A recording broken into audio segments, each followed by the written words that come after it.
Hi, everyone. Welcome. Thanks so much for being here today. I was asked to say a few words about the nature of the emerging competition between democracies and autocrats, and to offer a couple of thoughts on the contours of a strategy for pushing back on recent autocratic advances before opening up a conversation with our panelists and importantly with all of you. I'm hoping it'll be a really lively discussion. So please use the chat function to share your thoughts at any point in the conversation. Just quickly, a word on the nature of the competition. It's persistent, it's asymmetric, and it's taking place far from traditional military battlefields in 4 interlocking domains. These domains are politics, economics, technology, and information. Illiberal regimes are using a wide range of tools across these domains to do at least 3 things: to undermine democratic institutions and alliances, to prevent criticism of their own regimes and systems of governance, and to establish norms and standards that are favorable to their interests. This competition is strategic. It has implications for the global rules-based order and the balance of power between open and closed societies. And it also proposes, I think, profound challenges a little bit closer to home. That's because it increasingly entails direct interference into the democratic politics of democratic states, and therefore may impact their ability to self-govern. Democracies have been slow to recognize this contest and to develop a strategy to push back. And that's enabled autocrats to seize initiative, taking advantage of the openness of liberal systems. But fortunately, democracies can gain the initiative, but they have to do 3 things. They have to address their vulnerabilities, they have to leverage their strategic advantages, and they have to reframe the contest on their own terms. Importantly, the United States and liberal democracies face a range of domestic challenges that threaten to undermine their competitive strengths. These are things like polarization, inequality, flawed political influence systems. These are just a few. And in the short term, autocrats can and do leverage these cleavages and constraints. But in the long run, democracies have advantages in all the major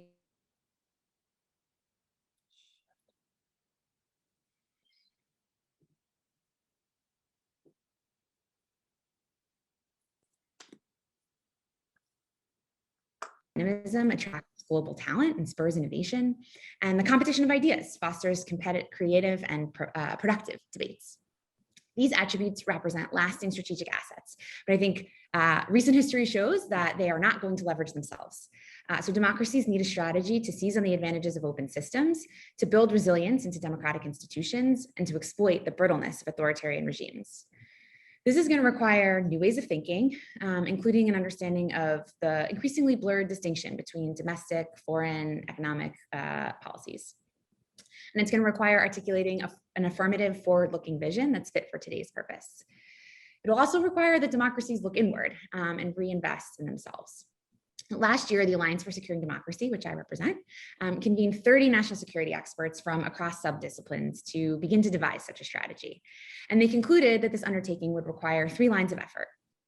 First, democracies need to protect and strengthen the democratic institutions and economic vitality that are the greatest sources of their strength.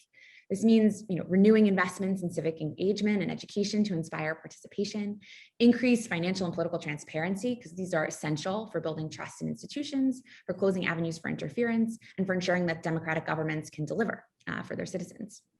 It's also going to mean empowering citizens to protect their data and to shape their online experiences.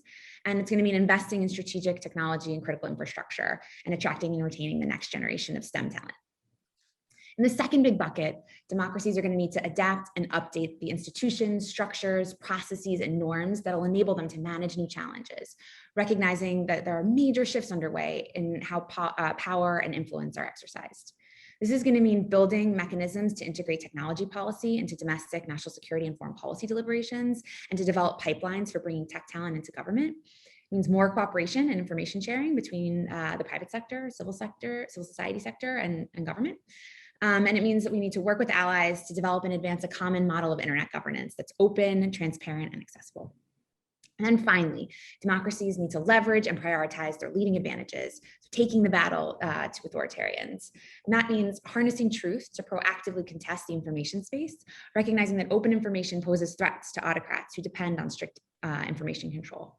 And it means reinvesting in alliances and multilateral institutions that can help us shape the global norms in a way that will reflect democratic values instead of autocratic interests. This is a pretty tall order, And success is going to depend on contributions from all corners of society, governments and the people that empower them. So I'm thrilled that we have a terrific panel that represents, sort of unique perspectives from both sides of the Atlantic. Minister Pabriks is the Minister of Defense and the Deputy Prime Minister of Latvia, a country that's faced its share of hybrid threats. And Senator Cardin, who represents the state of Maryland and is one of the leading foreign policy voices in the Senate, including on the very issues that we're talking about today. And Dr. Lickensmeyer, who led the National Institute for Civic Discourse and was a member of the Commission on the Practice of Democratic Citizenship. We have a lot to discuss. So I thought I'd begin by asking a question to each of our panelists, but as I do, I really hope you'll start sharing yours in the chat. So thanks again for being with us. I had asked the minister a question about his experience from a Latvian perspective, leading whole of society efforts. I'm curious about the lessons that he learned in the process of some of the work that he's undertaken in his dual-hatted role. So, Mr. Minister, if you could give us a sense of your thoughts on those issues. Thank you, Jessica. Well, I would like to basically answer this question on two levels. One is a general, I would say sometimes also political science level, seeing what happens with our societies. And then other one is Latvian perspective, more particular, and of course, through the prism of our security and defense issues. Now, on the general line, I think that we see the classical version about which already ancient Greeks were speaking, which is a rule of many, rule of few, and rule of one. And this all is more complicated because of the increased influence of artificial intelligence, IT technologies in general, fragmentation of our societies because of such influences, but not only, and also economic polarization within our society. So I think the tensions, in fact, are not only between so-called classical democratic regimes or democratic countries and authoritarian regimes, but also within democratic societies and between democratic societies. And this complicates the situation much more because sometimes, especially looking from the perspective of some groups within our societies, democracy is more perceived from the perspective of a populist approach or approach from many, from the perspective of direct democracy, which is not a characteristic of classical liberal representative democracy. And this also creates for us a problem. So in short, I think that it becomes, first of all, much more difficult for us to sell to our voters and our public classical liberal democratic model as something extremely successful and efficient, because at least in the short term, as you mentioned, we are not always the most efficient and successful. Secondly, also, we are very much losing this our private sphere versus public, because everything is basically written on the desk. So that means also security is damaged by such approach, because you see, on the one hand, we are willing to use the new technologies, but on the other hand, we still do not understand in a full extent the dark side of these influences. So I would rather say that the new technologies at this moment is a new nuclear bomb, what we created, and we don't know fully how to deal with this. And it can be used for the good purpose, and it can be used for the bad purpose. And obviously, this is also used by different regimes in different ways. And of course, it is used also by authoritarian regimes to undermine neighboring democratic countries, like, for instance, the Baltic states and Latvia. So if I'm looking from our particular perspective, because I don't want to take very much time, and I hope we would have a vivid discussion later on, I would say that we are trying to do as much as we can to say and show that our democratic system is an efficient one, that it still represents the public perspective. And of course, our democracy is also mixed with that necessity what geopolitics and situation nearby with us is forcing us to do. Because you see, we are a NATO and EU country as Latvia, which is neighboring at this moment still two authoritarian countries, Russia and Belarus. But I would rather say that this is for a short period of time, because according to our analysis, one of these countries, and in this case, this is Belarus, it should probably very soon disappear, at least practically looking at this.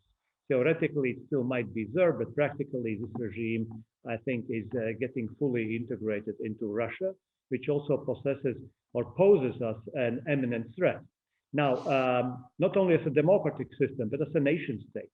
And from our societal perspective, an additional challenge compared to some of our Western partners, especially in Western Europe, is the one which is not always understood, because as we say, usually people who are hungry are not always understood by those which has plenty of food. And in this case, such type of challenges to us as a small country, a small democracy, means also a basic existential threat. And this is not fully shared still and understood also by some of our partners. Because if there are going to happen some tectonic challenges or changes in the authoritarian regime nearby, then we are affected the most. But at the same time, we are also the litmus test how, for instance, we can analyze the Russian attitude towards Westerners, democracy, and Western Europe and Western system and America as such. We have been the first ones which were facing cyber attacks already 15 years ago, where nobody faced that in such sense. We were the ones which were facing strategic communication attacks and continue to face it daily. We also see the different ways how authoritarian regimes trying to challenge our democracy and show that we are failed states, because democracy can't be efficient, democracy can't give you economic benefit, democracy is basically corrupt regime, morally corrupt regime, differently from what is happening in such countries as Russia, for instance. And they are trying to test this all on us in order later to apply on you. So in many ways, that's what happens in our societies should be a very good lesson. And actually it was a good lesson also in previous or already previous elections in United States or in France or in Germany.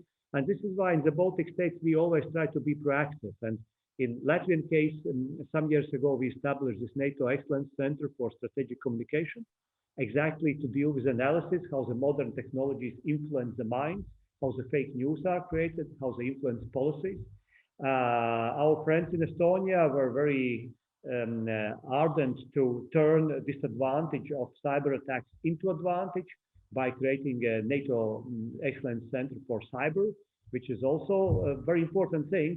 And of course, nearby to us in Lithuania, this is energy center. So I wanted to say with three things: energy security, cyber security, informational technology security. These are the things which are not actual only to us, but which are among those facets which are challenging democratic systems, which are challenging our societies.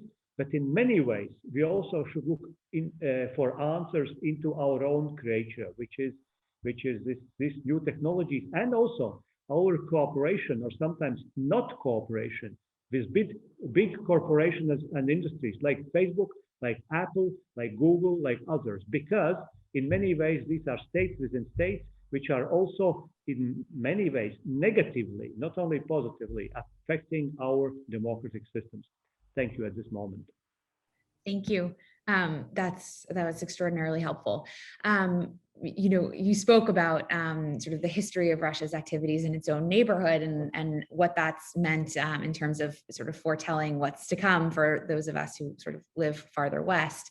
Senator Cardin, when you were the top Democrat on the Senate Foreign Relations Committee in 2018, you released a report that sort of detailed, Putin's almost 2 decades long assault on democratic institutions, in part in his own neighborhood. And that report had, myriad recommendations for what we could do to strengthen European and sort of US resilience. So I'm curious, since 2018, what have we accomplished?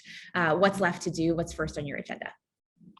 Well, first, Jessica, let me thank you and the German Marshall Fund for bringing us together for this very important discussion. The German Marshall Fund's been a champion of human rights and international cooperation and democracy. So it's really good to be with you. It couldn't be a more appropriate time for this discussion, with President Biden meeting with the G7 leaders, NATO, and international leaders to talk about how we can defend against the assault of autocratic regimes. My 2018 report that you refer to, that I authored, was written on behalf of the Senate Foreign Relations Committee. And it was a warning to the democratic countries of the world about Russia's asymmetric arsenal on attack on democratic institutions. Let me just point out, the circumstances are even more dire today. The Freedom House report 2021 pointed out a continuing trend of decline of democratic states around the world. And today, only 1 out of every 5 citizens of the world live in a truly free society. So we are very vulnerable to this attack on democracy. COVID-19 has made that even more extreme when we see the challenge to a secure supply chain. So we recognize the vulnerability. That 2018 report pointed out the tools that Mr. Putin uses in Russia to attack democratic regimes. And when you look at what he uses, he'll use military intervention. We know that from the military presence in Ukraine. He'll use cyber attack, and my friend from Latvia talked about that attack in his own country, and it's good to be with such a distinguished panelist today, and I very much am honored to be with you all. But the cyber attacks also occurred in the United States from Russia. They'll use disinformation. We know that. Look what's happening on the social media. Look on the attacks on the free media, on reporters. Look on how civil societies have been marginalized in autocratic societies. Look at what he's done in regards to silencing any opposition to be able to challenge what is being said in Russia. These are all tools that are used by Mr. Putin in his attack against democracy. Weaponization of energy. You wonder why we're so concerned about Nord Stream 2? Because it gives Russia more influence in the region by weaponizing energy. And then corruption. And I want to pause a moment because corruption is the fuel for autocratic regimes. And we have to deal with corruption much more aggressively. And our 2018 report pointed that out. My friend Vladimir Kara-Murza, one of the opposition leaders in Russia, said it best when he says that Mr. Putin steals in Russia and spends in the West. This is the fuel he uses to undermine our democracy. And yes, I was so pleased to see President Biden this past week announce that that anti-corruption would be a core national security interest of the United States. So as we go forward, and that 2018 report mentioned the framework of what we need to do in order to fight corruption, which is to fight the autocratic countries' attacks on our democratic institutions. We need to do that in a way that we first take care of business at home. And each of our countries have to strengthen our own tools to fight corruption and the influence of autocratic regimes in our own country. We did that in the United States when we dealt with the transparency of shell corporations. We took another giant step in the passage this past week of the bill dealing with international competition and dealing with the threat of China. And so we are doing things at home. We have to do more of that. We have to target these autocratic leaders that are supported by their businesses that fuel their corruption with sanctions. And we've done that in the United States with the Magnitsky sanctions, the global Magnitsky laws. We're so pleased that we've been joined by UK and Canada in these sanctions. We need EU, which has adopted a sanction regime, to expand that to include corruption, because corruption is, again, one of the key elements that we have to deal with in targeting sanctions. And we need more countries to adopt global Magnitsky, because quite frankly, these autocrats don't want to keep their money in their own country. They want to put them in the United States, in UK, and EU. So we have to expand the Magnitsky sanctions that deal with denying them that opportunity to use our banking system or to visit our country. And then we have to work with our allies to build rule of law abroad. And quite frankly, we have legislation to do that. In the United States, a couple bills that are pending, maybe we'll have a chance to talk in more detail about it.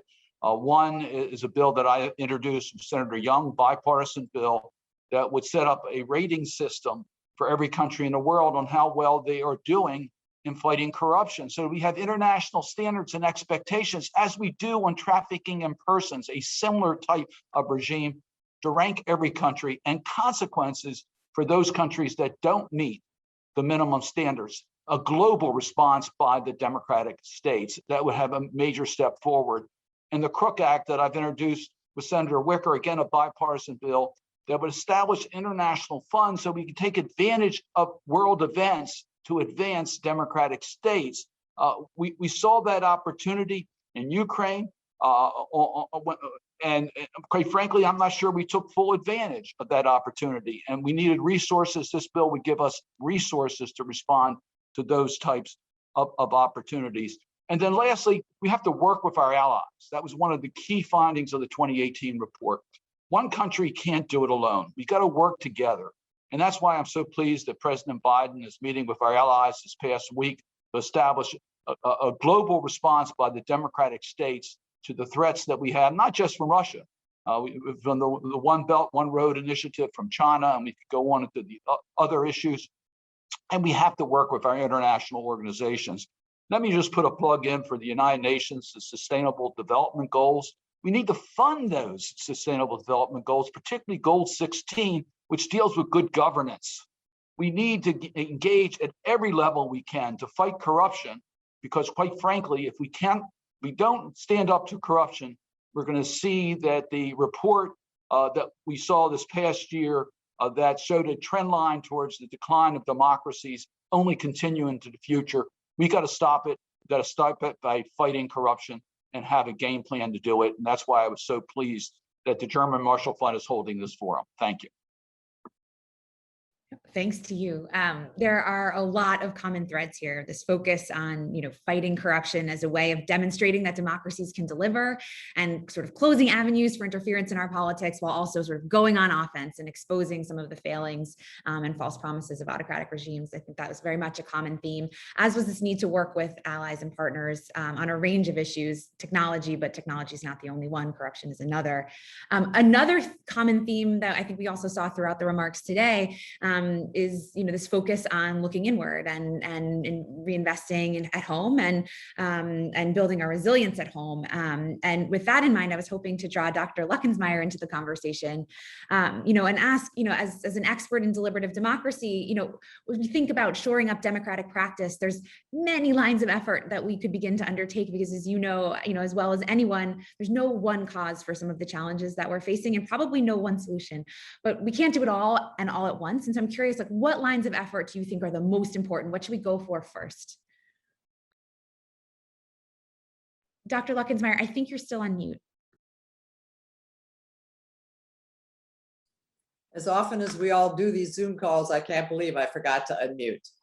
Jessica, thank you very much for inviting me to be part of this panel, and I'm delighted to join the acknowledgement of the German Marshall Fund in terms of what a role it has played over the decades in dealing with these issues that are facing democracies.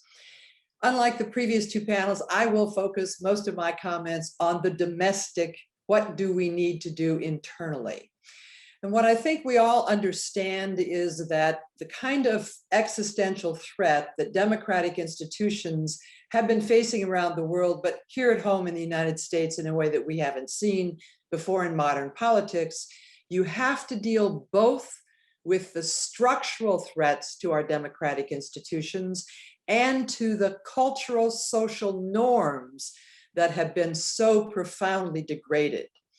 I had the privilege of serving on a commission sponsored by the American Academy of Arts and Sciences that the German Marshall Report referred to, that was called The Practice of Democratic Citizenship. And we chose 6 strategies that we feel create a container in which we can both focus on these structural issues and on these cultural civil society issues.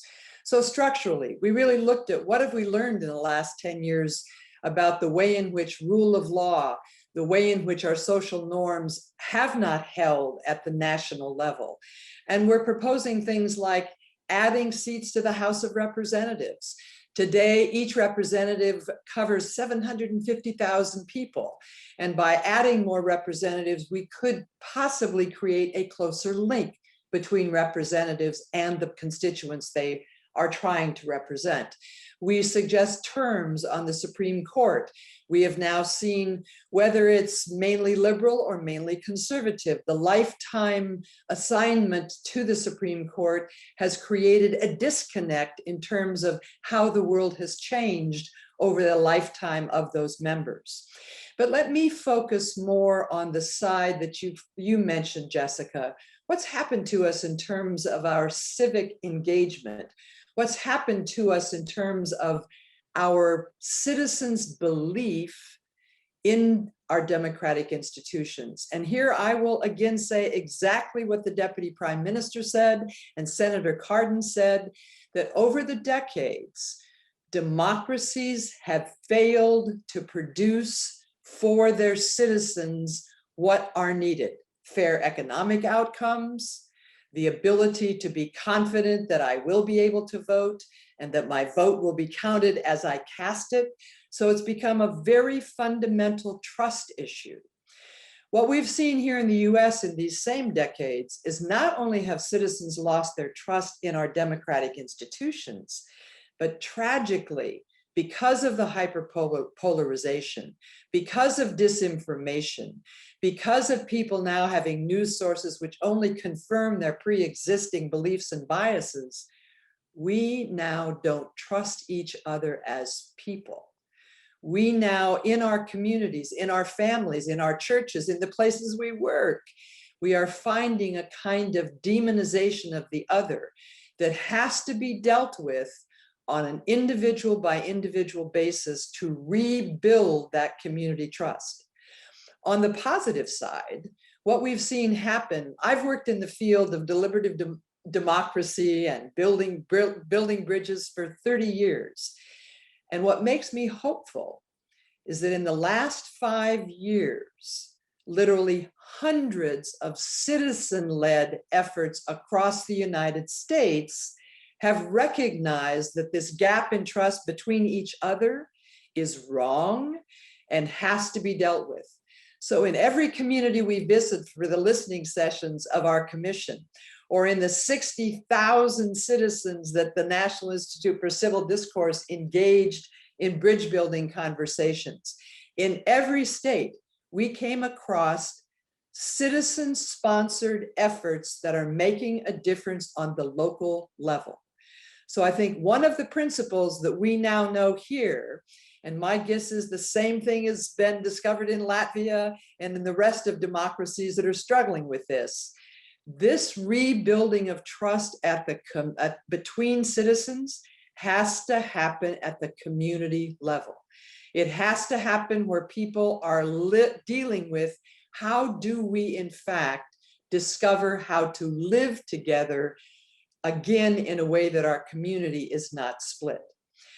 One of the most important recommendations in our common purpose is to create a national trust for civic infrastructure, because we know communities can't do this without having a large number of facilitative leaders in every sector that understand it's not just government's responsibility to again bring people together.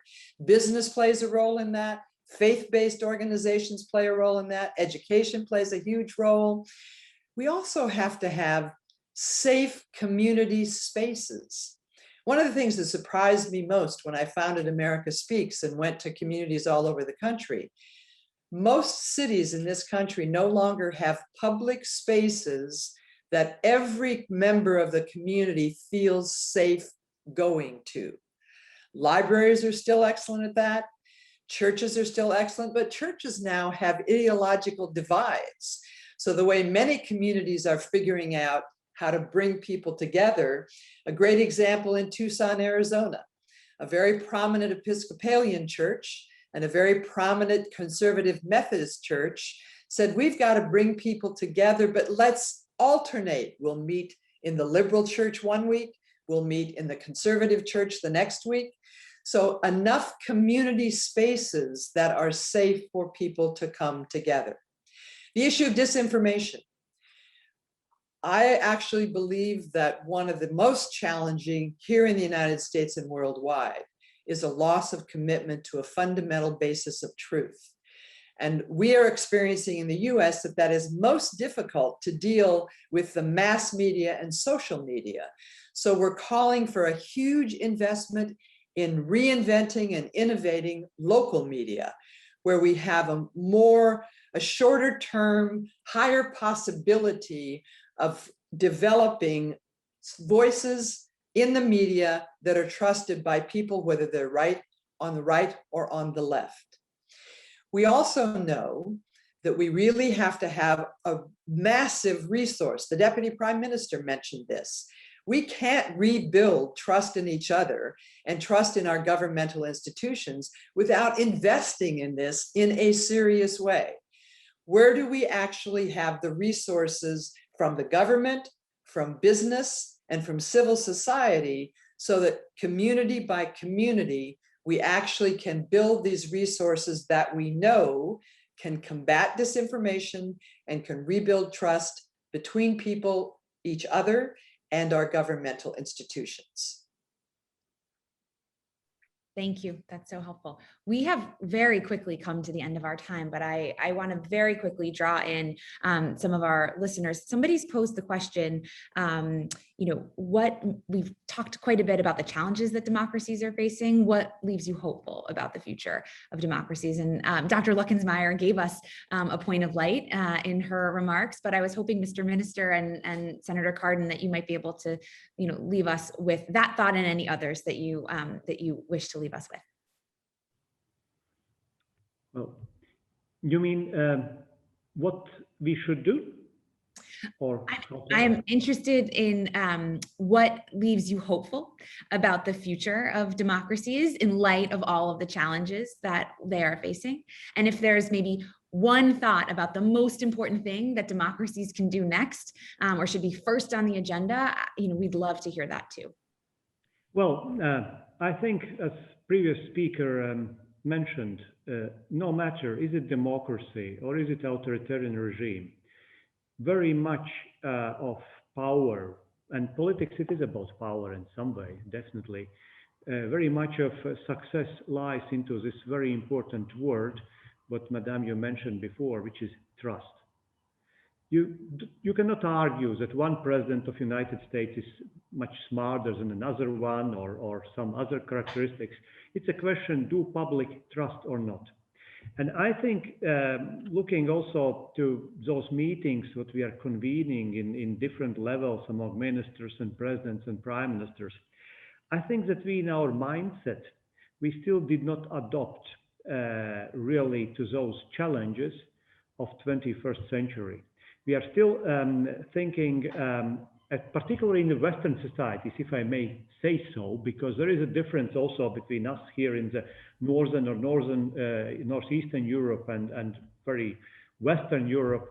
I think that many of us still think in the terms of old post-Second World War times of plenty, that we were flourishing, that we were example for many others in the world. We are losing our global authority increasingly ourselves. And we are losing this because our words do not correspond always to our deeds, and that we also not always know the answers, how we should act. And people know this. So, for instance, here in Europe, I think that one of the quarrels among many, what we can find, is about so-called Nord Stream 2, what you mentioned. So on the one hand, we know that we undermine our own societies, our freedoms, our democracy, by constructing this pipe and giving this money to Russia and Putin. On the other hand, we simply go on with this. And we argue about values in the same time. We try to preach in Africa, we try to preach in Asia, in Central Asia, and somewhere else about values. But are we really dealing according to these values? And I think we have a number of such examples where, in fact, public sees this discrepancy, and this is undermining us. And the second thing about technologies, I think we must find new international regulations. How do we deal with the challenges of new technologies and international relations? So, for instance, I was very much disappointed that the United States stepped out of Trans-Pacific trade deal, because that was the way how we could unite democracies, and not only democracies, but countries which are our allies, in order to strengthen our position. Because I think in future we are heading towards very difficult times with China challenges, with Russia challenges, with many other challenges. And if we cannot put ourselves together, if we cannot show that we are capable to face those challenges in a way which satisfies our societies better, we will lose. And another thing is that also we have become, particularly in the western part of our societies, as Andrew Michte was telling, if I'm correct, zero risk societies, because we are not capable anymore to face any kind of risks without, sorry to say, cries, and without any social benefits and support. And authoritarian societies can do this. So in the simple battlefield, either in a real battlefield or in the battlefield of minds, they are stronger than us. Look at COVID-19. You know, this virus, I think personally, I don't want here to be politically correct or etc., but I personally think it is still a lab thing, but it doesn't matter. What did it show to others, and what did it show to authoritarian regimes about our resilience, which we need to build? And this is one of the suggestions, really. We need to build societal resilience. It showed that Western societies simply are shut down, locked down because of this virus. So if something more serious happens, how do we survive with such attitude? So I think we have to change our mindset. 21st century is not post-Second World War time. It's not 60s, it's not 70s, it's not 80s. It's about possibility to be innovative. It's about possibility to show that we can economically grow. Because what's the point to tell others that democracies are much more efficient if in all statistics about new enterprises, about IT technologies, about startups, we are starting to get behind. First of all, Europe is totally behind the United States, and the United States will be soon behind China. So we don't have a good example. About migration and integration, we don't have a good example. So we have to work on this. And I'm telling this not because I dislike democracies or I'm a democracy critic, but I'm telling this because in our region here in Northern Europe, we first are taught to look at ourselves. What did we do wrong, and not to try to guilt in somebody else. So we have to figure out how we can improve ourselves, and not with a lip service, but in practical things. That's the most important. Thank you. Jessica, what gives me hope are the people and their longing for freedom. You see that in Belarus on the streets. You see that in Hong Kong. You see that spirit in so many places around the world where people are risking their lives in order to speak out for their basic human rights. So I'm very optimistic democracy will survive, but we need to pay attention to it. Mrs. Lukenmeyer's comments about the frustration in America and other democratic states where people do not feel the trust in their own government is a real concern, but recognize it's the autocrats. Our report of 2018 pointed out that Russia was financing extreme groups in order to exploit that vulnerability in our own system. They use our system against us. So we got to build that resiliency locally, but we also have to restore the trust. But I am very optimistic. The spirit of freedom will prevail and democracies will prevail. Thank you. So I'm going to I would say exactly the same thing, that what gives me confidence that we will rise to the occasion domestically in the US is actually the American people. We've done it before and we will do it again. Thank you. Thanks for leaving us on that hopeful note. I'm going to hand it off to my colleague, Karen Kornblue, who's going to lead a conversation on disinformation in our digital democracies.